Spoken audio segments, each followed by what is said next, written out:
Hey, happy Mid-Autumn Festival! What's up? It's the Culture Detective here investigating your favorite albums, and today I'm going to do my second review, and that is going to be the latest Lil Nas X album, Montero. So, everybody already knows who Lil Nas X is. Lil Nas X, singer from the USA.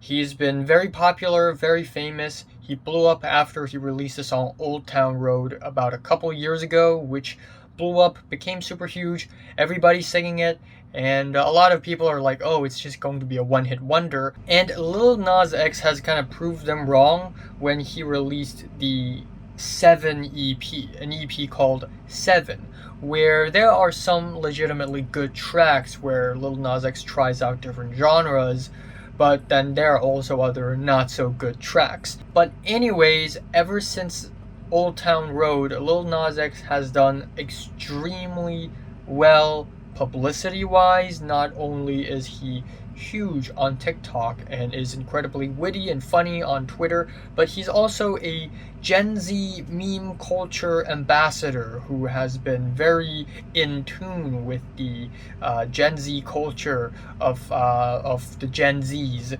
But anyways, the rollout for this album has been quite the publicity stunt where we have one wacky music video after another, generating a lot of noise, generating a lot of discussion, and generating a lot of hype, and it just builds up to Lil Nas X's debut full-length album, Montero.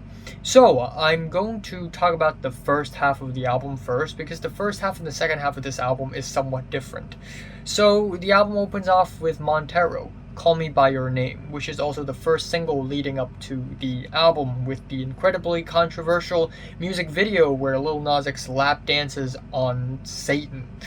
And I like it. I like how wacky the music video is. Maybe it's a little bit too glossy and overproduced for my taste, but I still think I appreciate what Lil Nas X is doing. It's very bold.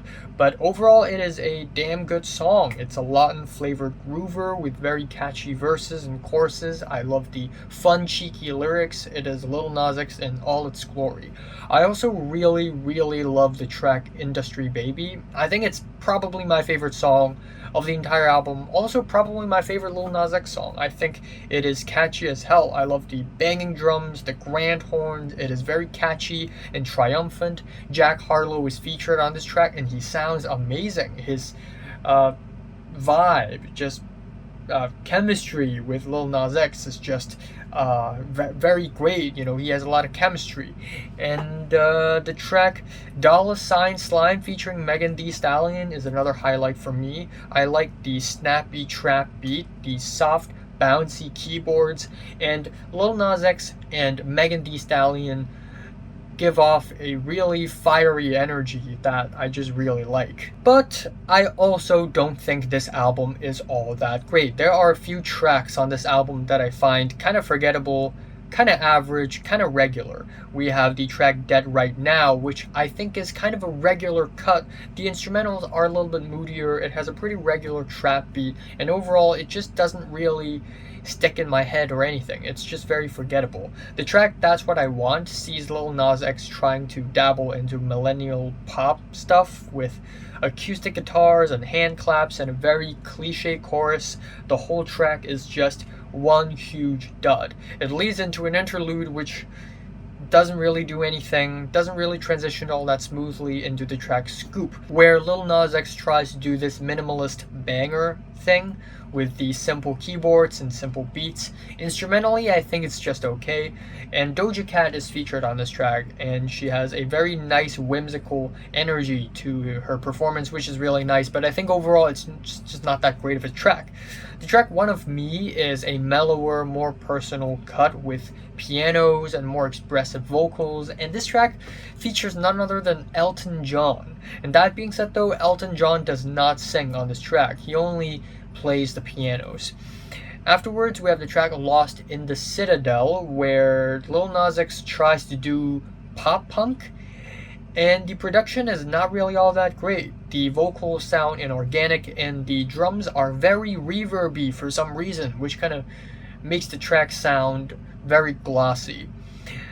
And then we have the second half of the album where Lil Nas X tries to be more personal. Instead of pumping out banger after banger, I really appreciate that Lil Nas X is starting to get personal, singing about his past, singing about fear and anxiety and uncertainties, being famous, having insecurities, low self-esteem, issues like that.